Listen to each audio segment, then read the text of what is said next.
Shalom Bapak Ibu Saudara. Kita meneruskan studi kita kitab Ulangan. Barangkali 2 atau 3 tema lagi kita angkatkan. Kali ini kita sudah sampai kepada berkat Musa. Ulangan pasal 33 ya. Ini berkat yang diberikan Musa sebelum dia meninggal kepada bangsa Israel, ya berkat ya. Nah, kita tentu tidak akan membahas ini berkatnya satu persatu ya. Tapi beberapa aja kita akan bahas mengenai Yehuda, Lewi ya, Benyamin, Yusuf. Dan kita harus coba dulu bandingkan ya, 3 hal lah kita belajar hari ini.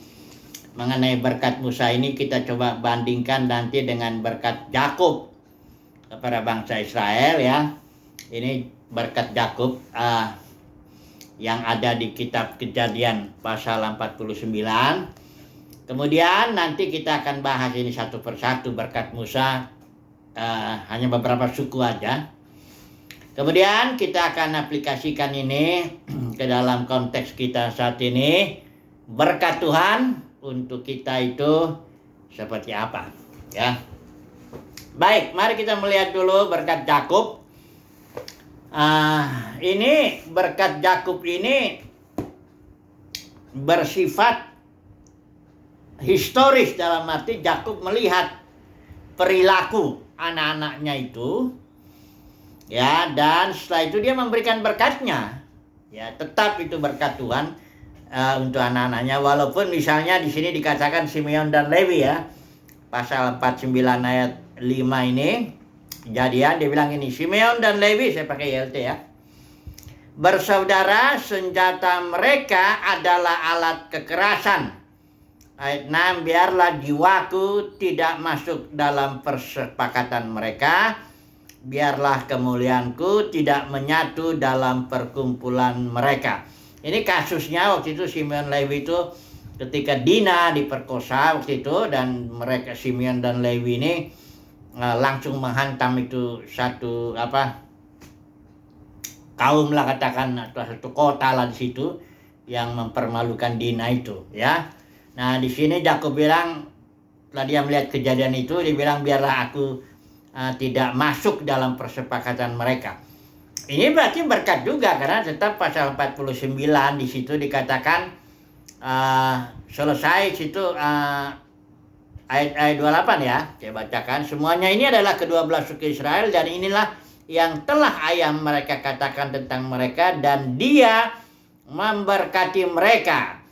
Dia memberkati mereka masing-masing sesuai dengan berkatnya. Jadi Simeon dan Lewi itu diberkati juga ya, dengan cara Yakub, aku nggak mau ikut dalam perkumpulan mereka karena kegarangan, kekerasan mereka itu ya.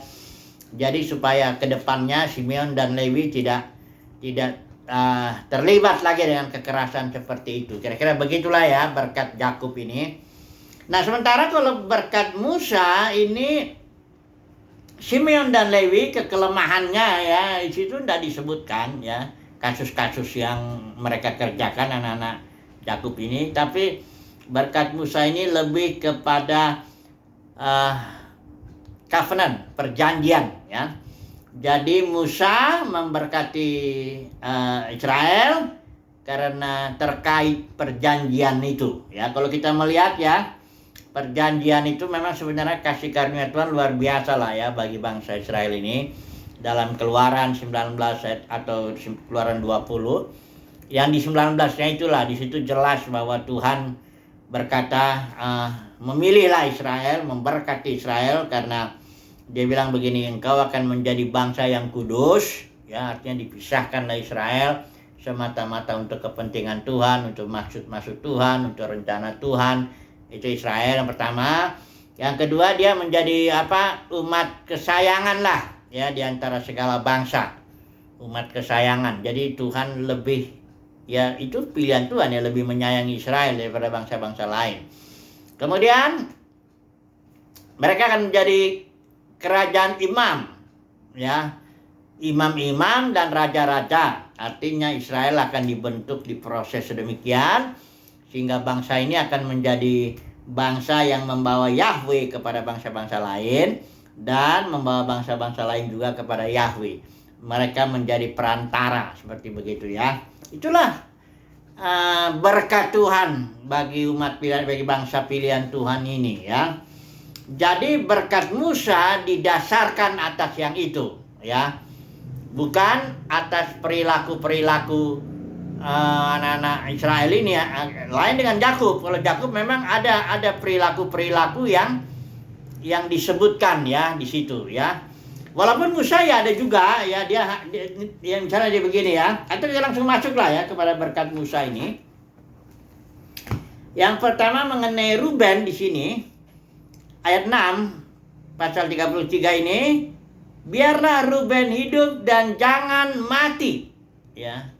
Karena Ruben ini kita tahu kasusnya dia katakanlah menaiki tempat tidur ayahnya. Artinya Ruben tidur dengan salah satu gundik ayahnya ya. Jadi Ruben ini diberkati oleh Musa ya, karena memang ini ya harusnya hukum mati juga itu ya. Tapi Ruben ya biarlah Ruben hidup dan jangan mati. Ini berkat ya dari Musa kepada Ruben, supaya Ruben jangan mati tapi hidup. Hanya dikatakan biarlah orang-orangnya sedikit jumlahnya. Ini berkat Musa yang pertama ya mengenai Ruben. Mengenai Yehuda di sini kita kalau melihat ya ayat 7, dan inilah tentang Yehuda katanya, dengarlah ya Tuhan suara Yehuda, bawalah dia kepada bangsanya, berjuanglah baginya dengan tanganmu dan jadilah engkau penolongnya melawan musuhnya. Di sini berkat Tuhan kepada Yehuda itu, berjuanglah baginya dengan tanganmu. Karena ada sesuatu yang sangat spesial ini berkat Yehuda ini.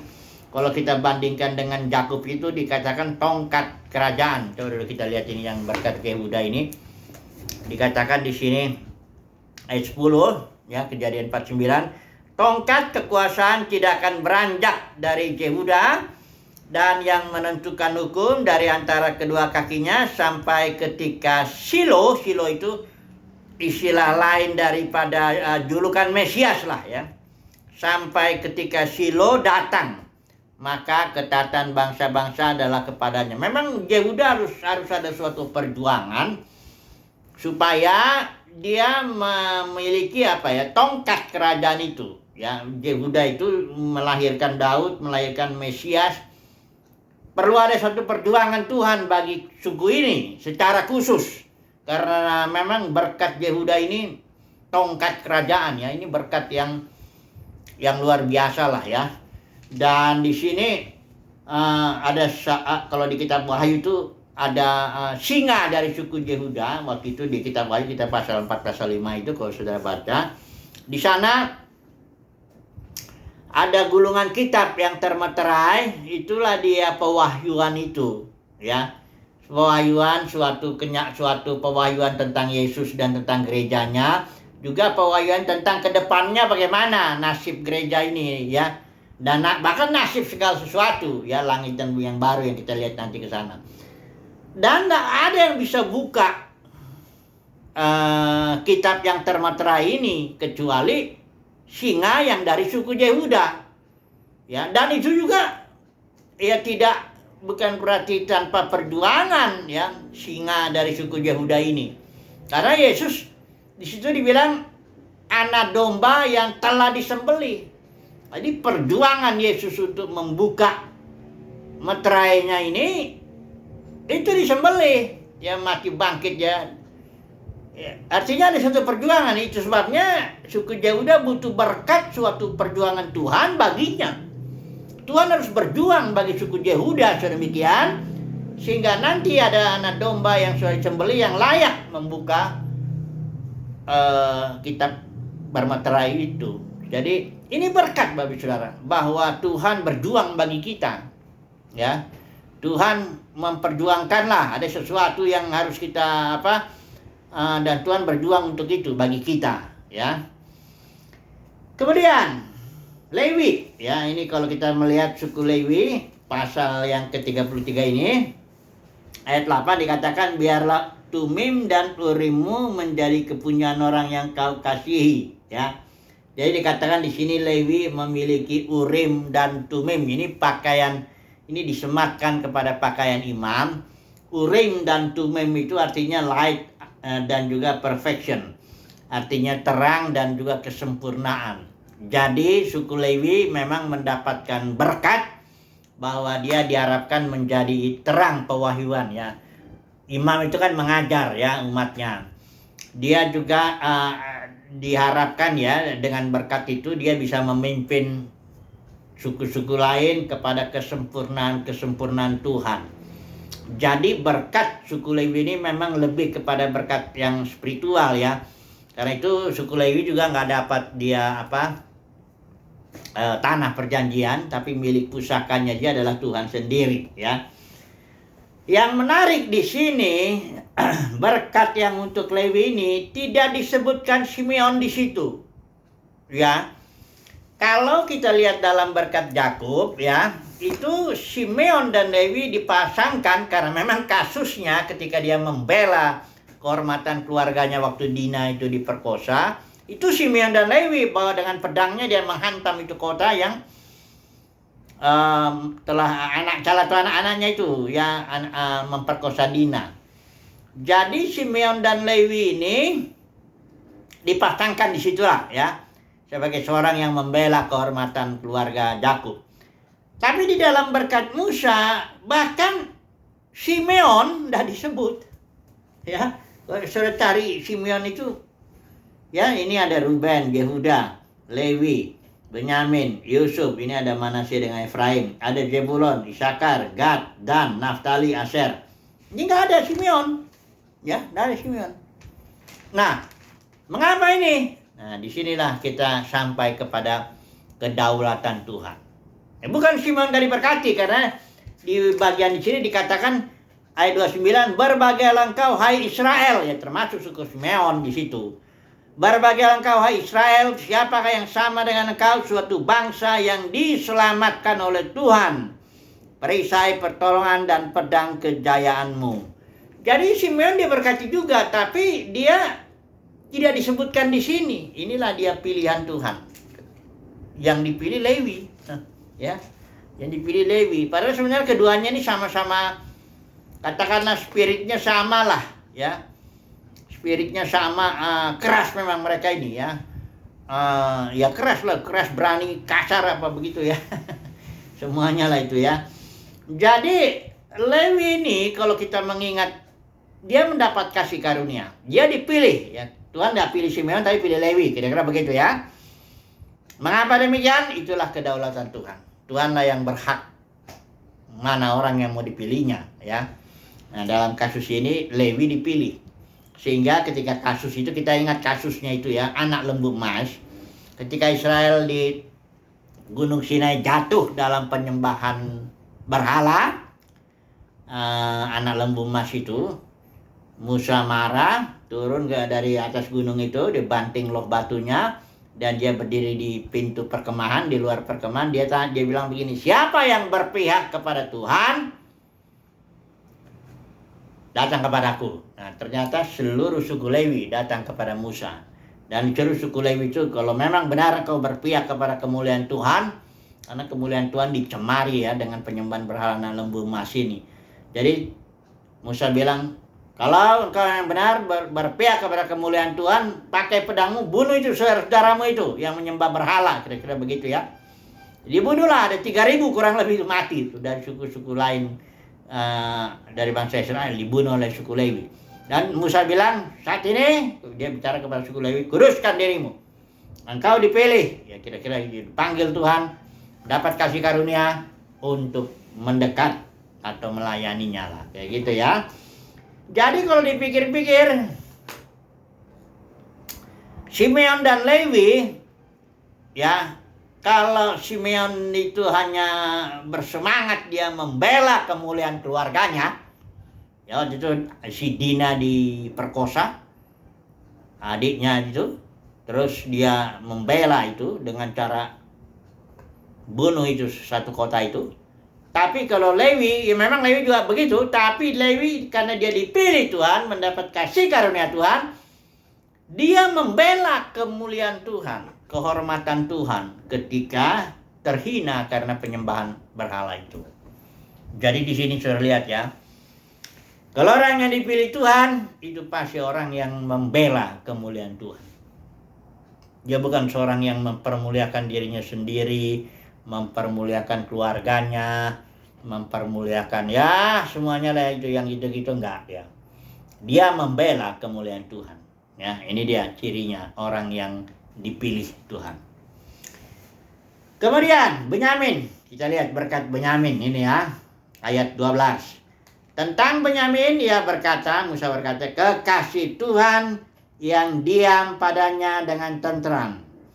Tuhan melindungi dia setiap waktu dan diam di lereng-lereng gunungnya. Artinya Benyamin mendapat berkat bahwa dikatakan dia selain Tuhan melindungi setiap waktu, tapi dikatakan di sini Benyamin itu diam dalam Tuhan atau diam padanya dengan tenteram.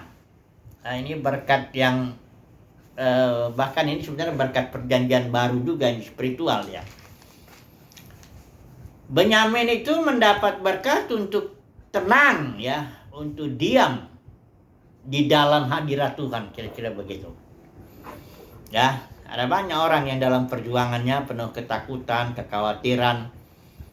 Ya gampang dia digoncangkan lah kedamaiannya ya, sejahteranya ya. Damai sejahteranya gampang hilang, kira-kira begitu ya. Kalau Benyamin enggak.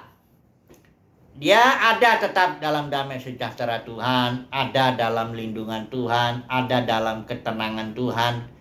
Wah, ini enak sekali. Ini berkat ya. Berkat yang membuat seseorang itu tidak takut, tidak khawatir, tenang saja, terus berjuang, yakin bahwa Tuhan melindungi, Tuhan menggenapi janjinya, dan sebagainya. Ini berkat untuk Benyamin ya. Kemudian ada satu lagi Yusuf ya, nggak usah kita baca ini berkatnya, tapi saya mau bicara Yusuf ini tipe atau paling cocok dia menjadi tipe atau simbol ya dari Yesus sendiri. Karena kalau kita lihat ceritanya ini, Yusuf ini kan seorang yang ya jadi pilih Tuhan di antara saudara-saudaranya ya, di mana ya, ada mimpi ya. Yusuf dikasih mimpi bahwa saudara-saudaranya akan sujud sama dia, termasuk bapak ibunya juga ya. Dan akibat mimpinya ini kita tahu ceritanya Yusuf dibuang ya, buang ke sumur, dijual ke Mesir ya, dan sebagainya. Diproses lah dia di sana, masuk penjara lagi, sampai akhirnya Yusuf dimuliakan ya, jadi orang kedua di Mesir. Dan saudara-saudaranya ternyata memang benar sujud saudara-saudaranya kepadanya. Tapi bukan itu aja, Yusuf ini memelihara bangsa yang besar. Kalau saudara lihat dalam kitab Kejadian itu, tujuan Tuhan ini kalau saya baca ya, Kejadian 50 dikatakan di sini ayat yang ke-20 ya. Dan mengenai kamu telah, ini Yusuf yang ngomong ya. Dan mengenai kamu telah mereka-rekakan yang jahat terhadap aku. Elohim merekakannya untuk kebaikan. Untuk apa? Untuk bertindak sebagaimana yang terjadi sekarang ini, agar dapat memelihara kehidupan suatu bangsa yang besar. Jadi Yusuf itu dipakai Tuhan, walaupun dia dibenci awalnya, ditolak ya, dihianati oleh saudara-saudaranya, tapi dia akhirnya menjadi berkat karena memelihara kehidupan bangsa Israel. Begitulah Yesus itu ya. Dia ditolak, dihina, bahkan dibunuh oleh Sanhedrin ya, oleh bangsanya sendiri. Tapi akhirnya Yesus duduk sebelah kanan Bapa, dimuliakan ya. Yesus itu dimuliakan menjadi Tuhan dan Kristus. Dan pada gilirannya yang kita Roma, seluruh Israel akan diselamatkan. Surat Roma ya, pasal 9 pasal 8 bagian terakhir atau 9 atau 10 lah, 10 ya. 10 bagiannya atau 11 ya. Di sana dikatakan bahwa Israel pada akhirnya seluruhnya akan diselamatkan. dan menerima Yesus sebagai Mesias. Saat ini belum ya. Israel belum menerima Yesus ya. Kalau saudara lihat di YouTube itu rabi-rabi Yahudi itu tetap dia menolak Yesus sebagai Mesias. Tapi nanti akhirnya menerima. Persislah seperti Yusuf ya. Ditolak tapi dimuliakan Tuhan. Tapi akhirnya bangsanya itu datang sujud dan Yesusnya orang itu ya baik Yusuf bahwa Yesus jadi berkat yang memelihara.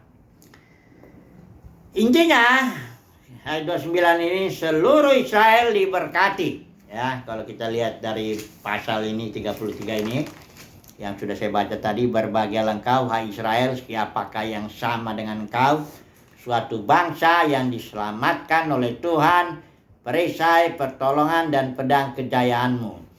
Sebab itu musuhmu akan tunduk menjilat kepadamu dan engkau akan berjejak di bukit-bukit mereka. Artinya di sini berkatnya sebenarnya memang Israel menjadi kepala, bangsa-bangsa lain menjadi ekor. Berkatnya lebih kepada yang jasmani lah, karena Israel kan tipe ya. Kalau gereja ya berkatnya spiritual. Nanti kita masuk sedikit ya sebagai penutup ya. Tapi yang jelas Israel diberkati semuanya ya, seluruhnya dengan berkat yang spesifik lah. Di antara bangsa-bangsa dia menjadi kepala, bangsa-bangsa yang menjadi ekor.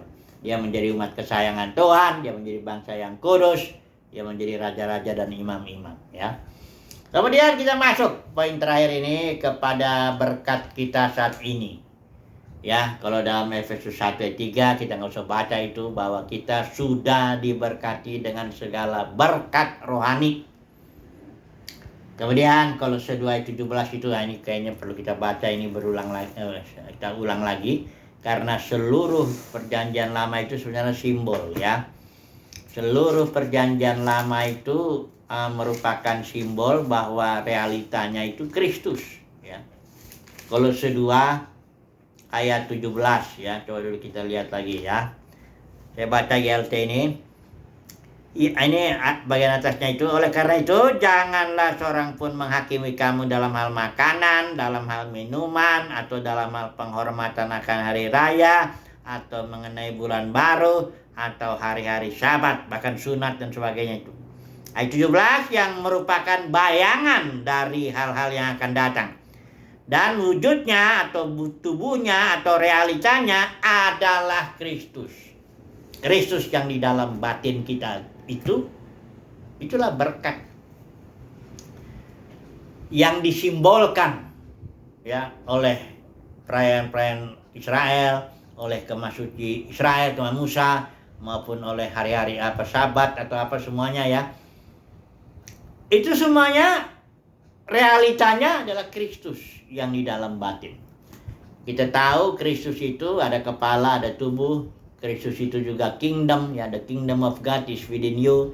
Kristus itu juga adalah the spirit, ya, the spirit of Christ. Jadi dalam batin kita ada roh Kristus. Kemudian Kristus itu juga adalah all in all, ya, semua dalam semua.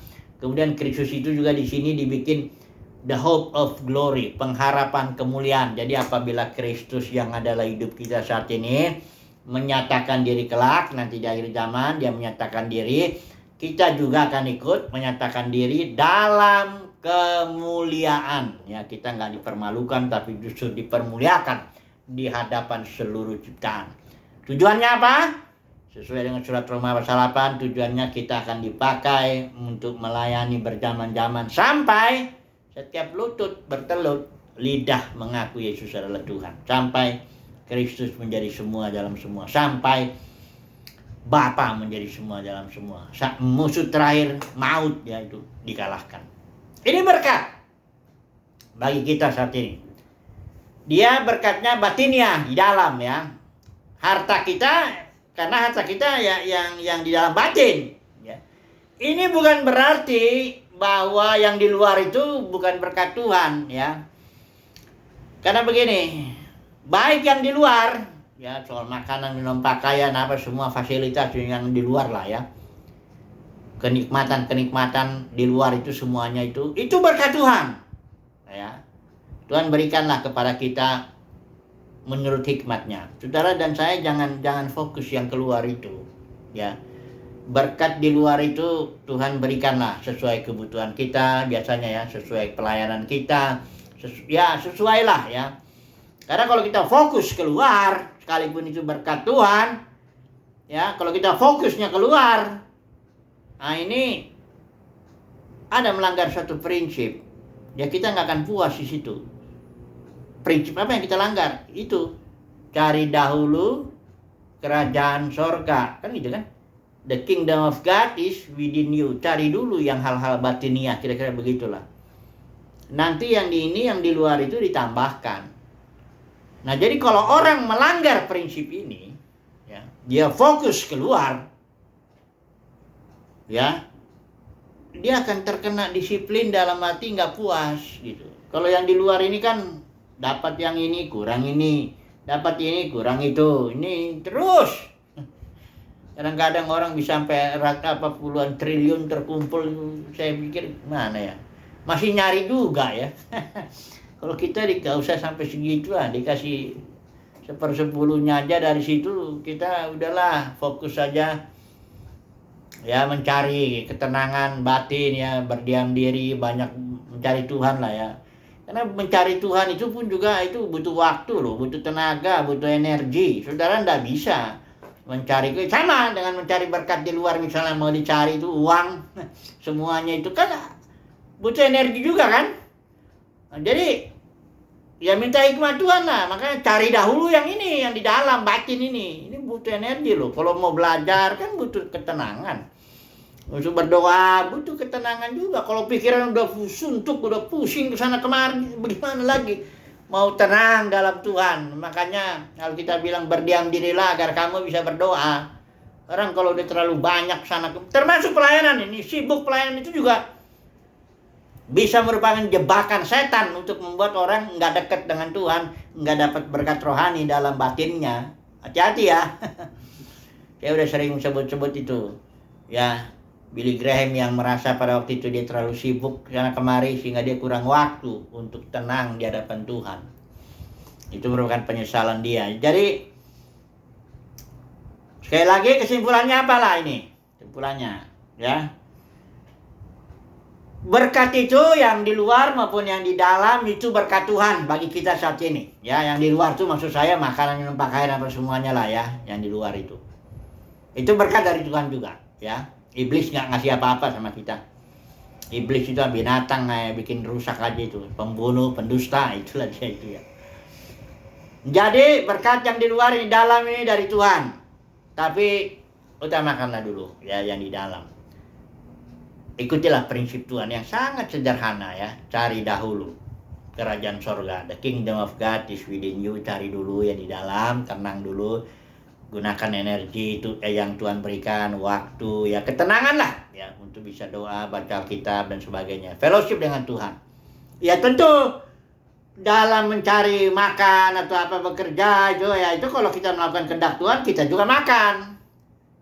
Ya. Jadi tapi intinya tetaplah yang di dalam dulu lah, itulah. Yang di dalam dulu, karena gini, yang di luar itu memang enaknya ada kemuliaan manusianya di situ. Misalnya kita di sana banyak berkat kita yang di luaran itu ya. Termasuk itu misalnya bisa sekolah yang baik, itu pun berkat Tuhan. Bisa mendapat rumah, mobil yang baik, berkat Tuhan. Bisa apa semuanya berpenampilan yang baik, bisa apa semuanya. Dapat kemuliaan manusia di situ, artinya orang menghargai kita. Karena dunia ini ya memang akan menghargai orang yang kaya, itu udah pasti. Masalahnya kalau kemuliaan kita di dalam batin, kita fokusnya ke dalam, barangkali kita nggak banyak yang di luarnya ya harus terima juga kalau orang nggak menghargai kita. itu resikonya. Jangan kaget kok nggak dihargai saya, kok gereja ini gini nggak menghargai saya. Ya udahlah. Emang begitulah dunia itu. Orang miskin gak dihargai, itulah. Makanya kenapa orang jadi pengen kaya, ya itu. Sebenarnya kadang-kadang kalau bikin bukan soal kebutuhannya. Udah cukup kok dia makan, minum, pakainya. Cuman dia ingin penghargaannya itu kali ya. Ingin dihormati manusia, ingin dihargai, ingin mencari kemuliaan manusia, itunya itu. Problem juga itu ya. Jadi oke lah, sekali lagi carilah berkat yang di dalam dulu ya. Christ lagi. Christ in you. Ini yang di dalam ini, the hope of glory. Puji Tuhan, haleluya. Amin.